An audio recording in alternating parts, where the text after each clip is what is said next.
كتب كلمات هذه الشيلة الشاعرة الدكتورة رشا علي الفقيه الملقبة بزهرة اليمن، تعقيبا على رد الشاعر الإماراتي ناجح التليدي على الشاعر الماربي، والذي أثارت غضب الكثير من اليمنيين. قالت رشا بنت الفقيه المكرم أغلى من للقاسم ولمكتوم، مره وأبوها حر والناس تعلم إن اليمن وأهل اليمن سادة القوم، من جالنا بالطيب والسلم يسلم، ومن غزانا عادل الخلف مهزوم، عرب أصيلة خيرة أولاد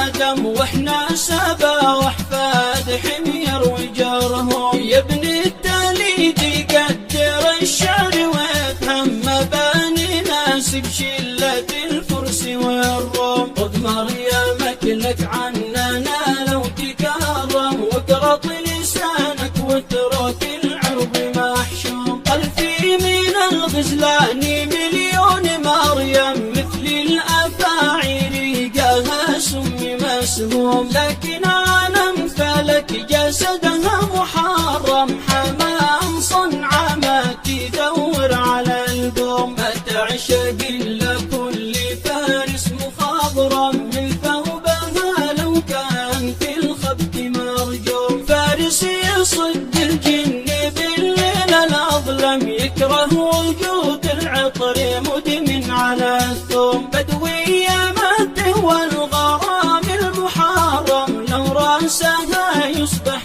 في السيف مقسوم.